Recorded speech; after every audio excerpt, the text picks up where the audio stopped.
एक शिष्य की अंतर यात्रा का पहला भाग और 30वां अध्याय 31 और 32 भी इसी में शामिल हो जाएगा। जीवन एक यात्रा। ओशो के प्रत्येक शब्द सोच विचार के लिए कम और जीने के लिए ज्यादा हैं। वर्तमान में जीना अर्थात जो भी सामने आ जाए उसे पूरी समग्रता से करना। भविष्य की सोचेंगे कि यह करने से इसका परिणाम क्या होगा तो फिर हम चूक ही गए। उसे तल्लीन होकर तो फिर हम चूक ही गए उसे तल्लीन होकर करने से। मुझे वुडलैंड की एक घटना याद आ गई है। हम कुछ लोग भगवान के पास बैठे थे, बातचीत चल रही थी। भगवान किसी को कुछ समझा रहे थे। फिर उन्होंने मेरे पीछे बैठे एक युवक से कुछ कहा संन्यास लेने के बारे में। तो उसने कहा संन्यास लेने के पहले मुझे अच्छी तरह से सोच लेना जरूरी लगता है। तो भगवान ने बड़ी बड़ी आंखें बनाते हुए कहा ऐसा मत सोचो, शादी करने के पहले अच्छी तरह से खूब सोचना चाहिए। ऐसा मत सोचो, शादी करने से पहले खूब अच्छी तरह से सोचना चाहिए, और संन्यास के लिए तो बिल्कुल नहीं। नहीं पते की बात है। इतने में हम सबके सब हंस पड़े। तो भगवान ने कहा पूछो इन पागलों से क्या इन्होंने सोच समझ के संन्यास लिया है। मेरे पास आए और सब सोच विचार भूल गए। ये कोई बाजारी काम धंधा तो नहीं है कि नफा नुकसान सोच कर किया जाए। सवेरे सवेरे हम दोनों बस पकड़ के आजोल आश्रम से अहमदाबाद जाने के लिए निकल पड़े। मुझे पता है मैं अनुराग को एयरपोर्ट तक छोड़ने मुंबई जा रहा हूँ, और कीर्तन मंडली में पिछले 2-3 महीने से हमारी दोस्ती चल रही थी। साथ साथ बैठकर भोजन करते, और जब भी ग्रुप के साथ बैठे होते तो अक्सर अनुराग मेरे पास ही आकर बैठना पसंद करती। बहुत सी बातें हम सब हिंदी में ही किया करते। विदेशी सन्यासी भी हमारे साथ होते। अगर वो पूछते तो फिर हम में से कोई अंग्रेजी में बोलता, नहीं तो बातचीत हिंदी में ही चलती रहती। और हम सब अगर किसी बात पर जोर जोर से हंसते तो ये लोग हमारा मुंह तकते कि क्या बात हुई। इसलिए कुछ खास बातें मैं अनुराग को अंग्रेजी में उसी वक्त बता दिया करता। अनुराग वो पूछती भाई ये लोग हंस क्यों रहे हैं, तो मैं बता देता था जैसा मेरा ट्रांसलेशन होता था, पुअर ट्रांसलेशन। हाँ, इसलिए कुछ खास बातें मैं अनुराग को अनुवाद करके अंग्रेजी में बता दिया करता था धीरे से। अगर मैं इसके साथ मुंबई जाने से इनकार कर देता तो शायद यह अकेली ही जाती, या फिर कीर्तन मंडली में से कोई और इसके साथ जाता मुंबई तक। यह सब विचार मुझे बस में बैठे बैठे आने लगे। मैं फिर से मुंबई जा रहा हूं, जहां से मैं खुद ही भागना चाहता था। हम दोनों बस स्टैंड से उतरकर अहमदाबाद के रेलवे स्टेशन की तरफ मुंबई जाने की टिकट बुक कराने के लिए जा रहे थे। वहां जाकर पता लगाया कि शाम 8 बजे की ट्रेन है। तो हमने सोचा पहले कुछ चाय पानी नाश्ता किया जाए, फिर टिकट लेकर दिन भर शहर में थोड़ा बहुत घूम फिर लेंगे। मैं इसे कांकरिया तालाब भी दिखा दूंगा। और हम स्टेशन से बाहर निकले। रेलवे स्टेशन से थोड़ी सी ही दूर मुझे अच्छी सी रेस्टोरेंट दिखाई दी, तो उसी तरफ जा रहे थे कि अचानक सामने से स्वामी सिद्धार्थ सरस्वती ने कहा कृष्ण वेदांत, अरे वाह, यहाँ कैसे। और बढ़कर हंसते हुए मुझे गले से लगा लिया। अनुराग को भी प्रणाम करके गले मिले तो मैंने कहा हम मुंबई जा रहे हैं, आओ हमारे साथ चाय पानी कर लो। वो बोले यहाँ नहीं, मेरे साथ तुम मेरे घर चलोगे, वहां करेंगे। मैंने इशारा किया था कि भैया रेस्टोरेंट में कर लेते हैं, तो बोले नहीं यहाँ नहीं, आओ हमारे साथ, हम अपने घर चलेंगे। और उन्होंने हाथ देकर एक ऑटो रिक्शा रोका और हम तीनों रिक्शा में सवार होकर उनके घर पहुंचे। वहां स्वामी सिद्धार्थ सरस्वती के बड़े भाई, भाभी और बेटी तथा सिद्धार्थ के पिताजी सबसे मुलाकात हुई। सिद्धार्थ की भाभी नाश्ता बनाने रसोई घर में गई और हम सब बहुत सी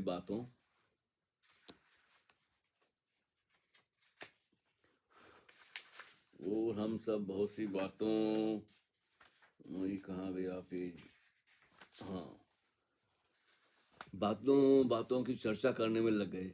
घंटे भर की चर्चा में सदियों को समझने और समझाने की नाकाम कोशिशें होती रही और नाश्ता हमारे सामने हाजिर हुआ। इतने सुंदर स्वादिष्ट गुजराती पकवानों को देखते ही मेरी तबीयत खुश हो गई। वाह भगवान, आपकी लीला, क्या बात है। खूब डट के खाया पिया और चर्चा समाप्त होने की बजाय फिर शुरू हो गई। अब क्या किया जाए। इतनी गर्मी में शहर में भटकने की बजाय यहीं पंखे की ठंडी हवा में ही रहकर हमारी बात किसी नतीजे पर पहुंचकर खत्म तो हो। स्वामी सिद्धार्थ सरस्वती के पिताजी यानी जयंती भाई स्वामी सत्यबोधि सत्व, जो कई वर्षों से अहमदाबाद का जीवन जागृति केंद्र चला रहे हैं और भगवान की बहुत सी पुस्तकों का इन्होंने गुजराती भाषा में प्रकाशन भी किया है, के बड़े भाई हैं। जयंती भाई के बड़े भाई थे वो, सिद्धार्थ के पिताजी। हाँ, तो बड़े भाई हैं और किसी जमाने में बड़ोदरा हाई कोर्ट के जज भी रह चुके हैं। बड़े तार्किक व्यक्ति हैं। 1.5 साल पहले स्वामी सिद्धार्थ ने घर से भागकर मुंबई में आकर भगवान रजनीश से संन्यास लिया और फिर माँ योग लक्ष्मी ने इन्हें एक मिठाई की दुकान मधुरिमा, जो नेपियन सी रोड पर थी, वुडलैंड से थोड़ी ही दूर पर, वहाँ मैनेजर की पोस्ट पर नौकरी भी दिलवा दी। साथ ही वहीं की एक शानदार बिल्डिंग में सबसे ऊपर की मंजिल पर एक कमरा भी रहने के लिए दिलवाया था। मधुरिमा के मालिक की ऐसी कई एयर कंडीशन दुकानें मुंबई में थी और वे भगवान के अनन्य प्रेमियों में से थे। ये ठाठ से भगवा वस्त्रों के साथ माला पहनकर बड़े मजे से मैनेजर का काम करते। सभी ग्राहक और आसपास के लोग देखते कि ये कैसा सन्यासी है जो मिठाई की दुकान चला रहा है। मुझसे इनका मिलना होता रहता था। बड़े मनमोजी किस्म के प्रतिभाशाली युवकों में से थे और खुलकर भजन गाया करते थे दोस्तों और सन्यासियों के बीच। लेकिन एक बार इनके पिताजी ने मुंबई में भगवान से झगड़ा करके रो धोकर इनको वापस अपने घर ले जाने की जिद की तो भगवान ने स्वामी सिद्धार्थ को जाने दिया था। इसी कीर्तन मंडली में स्वामी सिद्धार्थ सरस्वती भी 1 महीने के लिए हमारे साथ कुछ गांवों में घूम चुके थे। अब 31वां अध्याय है, स्वामी सिद्धार्थ सरस्वती एक याद। भगवान श्री रजनीश के कहे गए शब्दों में से अपने अपने मतलब के अर्थ निकाल लेना बहुत आसान है। पिता अपने बचाव के लिए कोशिश करके ओशो की कही गई बात का उदाहरण दे रहे हैं। बेटा अपने पिता की बात काटने का प्रयास कर रहा है। बहुत गर्मा गर्म बहस चल रही थी और अनुराग कुछ समझ नहीं पा रही थी। हम सब हिंदी और गुजराती में उसके हिसाब से बकबक कर रहे थे। तो उसने कहा, मैं थक गई हूँ तुम्हारी बातें सुन सुनकर। आखिर तुम सब इतने गुस्से में क्यों हो? Why you are so angry? Why you so aggressive to each other? तो स्वामी सिद्धार्थ सरस्वती की भाभी उठी और अनुराग से अंग्रेजी में कहा, you should lie down in other room, come and take rest. और अनुराग उठकर उसके साथ दूसरे कमरे में हम चारों को छोड़कर दरवाजा अटकाकर चली गई। स्वामी सिद्धार्थ सरस्वती के पिता और बड़े भाई बहुत नाराज थे। अपने पढ़े लिखे नौजवान और खूबसूरत बेटे को जोगी बने हुए सड़कों पर नाचता हुआ देखकर अखबारों में छपी फोटो, बड़े लंबे बाल, दाढ़ी, ये सब इस समाज में स्वीकृत नहीं था। पहले उन दोनों ने खूब अपनी भड़ास निकाली और मुझसे सवाल जवाब में उलझे रहे। बार बार रजनीश जी को कोसते कि मैं नहीं कहता कि तुम अपने गुरु की बात मत मानो, जरूर मानो, मगर अपने परिवार की कुछ जिम्मेदारी होती है। पिताजी को बीच में टोकते हुए मैंने कहा, भगवान ने कभी नहीं कहा कि मेरी बात मानो। तुम सुनो, समझो और अगर सच्ची लगे तो तुम अपने ढंग से जियो और मेरी बात मानकर नहीं। अपने अनुभव से, अपनी स्वयं की निष्ठा से। ऐसी बात सुनकर वे बोले, लेकिन ये हमारा लड़का भी तुम्हारे जैसी मैडम के प्रेम में पागल हो गया है और वो इसे छोड़कर चली गई और ये सबको उसकी फोटो बताता रहता है। मैंने कहा, हाँ, मैंने भी देखी है इसके साथ आस्था की फोटो। बहुत सुंदर जोड़ी लगती है। माउंट आबू के शिविर में ये दोनों साथ ही रहते थे। दोनों की हाइट बराबर थी और आस्था भी हंसमुख स्वभाव की सरल लड़की थी। आस्था के लंबे घने सुनहरे बाल थे और वह बहुत ही सुंदर दिखती थी। लेकिन पिताजी बोले, तब से ये नशा भी करने लगा है। इसे कुछ होश नहीं रहता, घर में खा पी के दिन भर कहाँ भटकता रहता है, हमें कुछ नहीं बताता। ऐसे भगवा कपड़े पहने और बाल दाढ़ी बढ़ा के, रजनीश की माला गले में डाल के इसको कौन नौकरी देगा? मैंने कहा, मुंबई में मधुरिमा स्वीट्स में यह मैनेजर था और बहुत खुश था। आप इसको जबरदस्ती यहाँ लेकर आए हैं। सिद्धार्थ के पिताजी मुझसे भी झगड़ने लगे और बोले, इस अमेरिकन लड़की को आप कब से जानते हो? तुम्हारी क्या लगती है? क्या संबंध है इसके साथ आपका? वगैरह वगैरह। क्या ये तुमसे शादी करेगी? मैंने कहा, आप मेरी चिंता न करें, ये मेरी दोस्त है। तो पिताजी ने तपाक से कहा, स्त्री पुरुष में दोस्ती नहीं हो सकती। मैं बोला, ये वापस अमेरिका अपने घर जा रही है और मैं इसे छोड़ने मुंबई एयरपोर्ट तक जाऊंगा। पिताजी फौरन बोले, फिर तुम्हारे भविष्य का क्या होगा? मैंने कहा, मुझे कुछ पता नहीं क्या होना है, जो भी होगा मैं अपने लिए स्वयं ही जिम्मेदार हूं। यह सुनकर तो सिद्धार्थ के पिताजी गुस्से में आकर बोले, आप सूरज शकल से बहुत पढ़े लिखे प्रतिभावान लगते हैं, लेकिन निपट गंवारों जैसी बातें कर रहे हैं। मैंने कहा, आपका ओपिनियन मेरे लिए कोई महत्व नहीं रखता कि आप मुझ में क्या देखते हैं। अभी तो मैं आपका मेहमान हूं और आपके बेटे का दोस्त हूं। मेहमान से इस तरह का व्यवहार आप जैसे व्यक्ति को शोभा नहीं देता। इतने में दोपहर की गर्मा गर्म चाय आ गई और हमारे जज्बातों की गर्मी थोड़ी ठंडी पड़ी। चाय की चुस्कियां लेते हुए मैंने कहा, मुझे ट्रेन की टिकट लेने स्टेशन जाना है। तो सिद्धार्थ बोला, उसकी चिंता मत करो, मैं सब करा दूंगा। अपने लोग हैं स्टेशन पर, एकदम अच्छी स्लीपर मिल जाएगी। आराम से सोते हुए जाना, कल सुबह मुंबई सेंट्रल पहुंच जाओगे। चाय पानी के बाद सिद्धार्थ के पिताजी और बड़े भाई घर से बाहर निकल गए। तो सिद्धार्थ ने अनुराग से कहा, get ready, we go to Kankaria. और हम दोनों सिद्धार्थ के साथ ऑटो रिक्शा पकड़ के कांकरिया तालाब घूमने निकल गए। हम तीनों शाम की ठंडी हवा और समंदर के जैसी विशाल सी दिखने वाली झील का आनंद लेते हुए धीरे धीरे चल रहे थे कि सिद्धार्थ के एक दोस्त धीरू भाई मिल गए, जो क्रिकेट के अच्छे खिलाड़ी थे। उन्होंने कहा, रात के 9:30 की ट्रेन अच्छी रहेगी, डिनर करके जाना। मैंने कहा, कोई बात नहीं। थोड़ी देर बाद धीरू भाई ने कहा, मैं तुम्हें 9:15 स्टेशन पर मिलूंगा, और वे चले गए। बाद में सिद्धार्थ ने मुझसे कहा, यार तुम 1-2 दिन और यहीं मेरे पास रुक जाओ। सिद्धार्थ ने मुझसे कहा, यार तुम 1-2 दिन मेरे पास यहाँ और रुक जाओ, मैं बहुत परेशान हूँ घर में। तो ये हो गया जी 31वां। तो 32वां भी कर ही लेते हैं, ताकि 2 ही पेज हैं। तो 32वां है, स्वामी सिद्धार्थ सरस्वती का परिवार।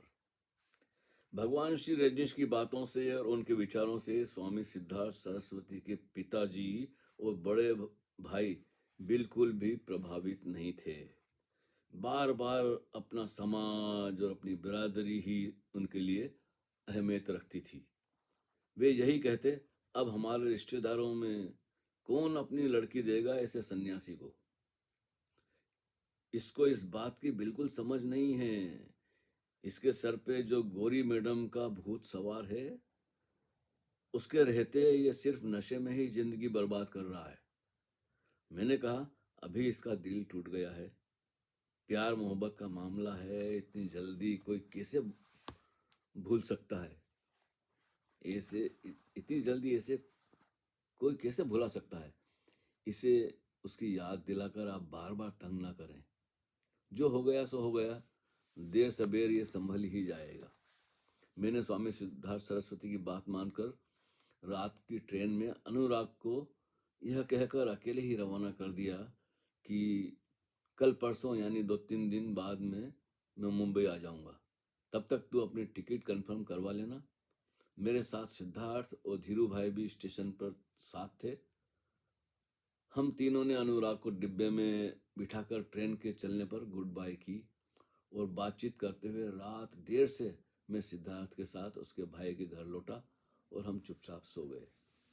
दूसरे दिन सवेरे जब स्वामी सिद्धार्थ नहाने गए तो उनके बड़े भाई ने मुझे बताया, 3-4 महीने से ये मेरे घर में ही रह रहे हैं। माता पिता तो इसे भगवा कपड़ों के साथ घर में रखने को तैयार नहीं है और ये कपड़े और माला उतारना भी नहीं चाहता। आपका दोस्त है, आप इसे समझाइए। मैंने कहा, समझाने जैसा कुछ है ही नहीं। इसने जब खुद ही संन्यास लिया है अपनी मर्जी से तो मैं क्यों कहूँ? कुछ भी हो, हम दोनों एक ही गुरु के शिष्य हैं। भला मैं अपने ही विरोध में कैसे बात कर सकता हूँ? सिद्धार्थ के बड़े भाई को भी नौकरी पर जाना था, सो वो तैयार होते हुए बोले, लेकिन ऐसा कब तक चलेगा? मैंने फिर कहा, आपका छोटा भाई है, वो मेरा दोस्त, मेरा कोई अधिकार नहीं है कि मैं इसे बिना पूछे कोई सलाह दूं। आज शाम या कल मैं भी मुंबई चला जाऊंगा। और उन्होंने साइकिल उठाई और नमस्कार करके चले गए। मैं उन्हें गली के आखिरी मोड़ तक साइकिल पे झुके हुए पेडल मारते देखता रहा। उनकी परेशानी का मेरे पास कोई जवाब नहीं था। सिद्धार्थ की भाभी जी ने सिद्धार्थ के साथ मुझे भी नाश्ते की प्लेट दी और हम दोनों खाते पीते एक दूसरे को देखकर मुस्कुराते रहे। हमें बाहर जाते देख भाभी ने कहा, 1 बजे तक आ जाना रसोई के लिए। मैंने कहा, आपके हाथ की रसोई हो तो भला हम बाहर क्यों खाएंगे? हर एक की दुनिया अलग, सही और गलत होने की धारणा अलग होती है। हर कोई अपनी नज़र में तो अपने को ठीक ही समझता है। स्वामी सिद्धार्थ सरस्वती को मैंने पहले अहमदाबाद में जयंती भाई के ऑफिस में भी काम करते देखा है और एक बार माउंट आबू के शिविर में जाने के लिए जब हम सन्यासी मुंबई से अहमदाबाद स्टेशन पर आए थे तो वह जयंती भाई की एम्बेसडर कार लेकर भगवान को या कुछ सन्यासियों को लेने के लिए स्टेशन पर भी आया था। फिर पता नहीं उसके संबंध जयंती भाई से क्यों और कैसे बिगड़ गए। मैंने जानकर ही कुछ बातें नहीं पूछी। काका भतीजे का आपस का मामला था और जयंती भाई ओशो से शायद 1965 से भी पहले से जुड़े होंगे। भगवान के लिए तन मन धन से उनके हर कार्य करने के लिए समर्पित थे और माउंट आबू के सभी ध्यान साधना शिविरों तथा अहमदाबाद के सारे प्रोग्राम का कार्यभार भी वही संभालते थे। उनकी सहायता के लिए अहमदाबाद के मशहूर चश्मे के व्यापारी शंकर लाल पंड्या और सेवंती भाई भी हमेशा उनका शिविरों में सहयोग करते थे। हम दोनों इधर उधर 2-3 घंटे घूम फिर के घर आए और भोजन करके फिर निकल गए। बहुत सी बातें हुई आपस में। तो मैंने सिद्धार्थ से कहा कि मुझे इस तनाव की सूरत में तुम्हारे बड़े भाई के घर ठहरना उचित नहीं लग रहा है, तो मैं आज रात की ट्रेन से ही मुंबई चला जाऊं। यही बेहतर रहेगा। और गली के नुक्कड़ से मैं वापस लौटकर अपना सामान लेने घर आया और थैला उठाकर भाभी जी से कहा, मुझे किसी से मिलने जाना है। वहां से होकर मैं रात को अहमदाबाद से निकल जाऊंगा। नमस्कार करके मैं कोने के पास वाली पान की दुकान पर, जहाँ सिद्धार्थ खड़ा था, आया और हम पैदल पैदल चलते रहे काफी देर तक। आखिर सिद्धार्थ ने कहा, तुम मुंबई में जाकर कहाँ रहोगे, क्या करोगे? अनुराग को छोड़कर क्या वापस कीर्तन मंडली जाओगे? मैंने कहा, मुझे कुछ पता नहीं, जब तक अनुराग है मुझे मुंबई में ही रहना होगा, फिर देखूंगा क्या होता है। हम दोनों किसी पार्क में जाकर पेड़ की छांव में बैठे। सिद्धार्थ स्वामी ने सिगरेट जलाई, मुझे इशारा किया। मैंने कहा, मैं नहीं पीता। तब सिद्धार्थ ने कहा, धीरूभाई 6 बजे अपने काम से छूटेंगे, तो चलो शाम को फिर उनसे मिलने के बाद मैं तुम्हें स्टेशन छोड़ दूंगा। अभी जाकर टिकट ले लेते हैं ट्रेन की, और हम स्टेशन से सीधे धीरूभाई के पास पहुंच गए। गन्ने का रस वगैरह पीने के बाद बहुत सी क्रिकेट की बातें धीरूभाई करते रहे, और रात को 9:30 बजे की ट्रेन में उन दोनों ने मुझे ट्रेन बजे की ट्रेन में उन दोनों ने मुझे बिठाकर बिठाया, और सिद्धार्थ ने कहा, शायद मैं भी मुंबई आऊं। ट्रेन प्लेटफॉर्म से धीरे धीरे खिसकने लगी, रफ्तार तेज हुई, और वो दोनों मेरी आंख से प्लेटफॉर्म के साथ ही पीछे हाथ हिलाते हुए ओझल हो गए। तो ये 32वां अध्याय भी हो गया। हरिओम तत्सत। इसी तरह चलता रहेगा सिलसिला।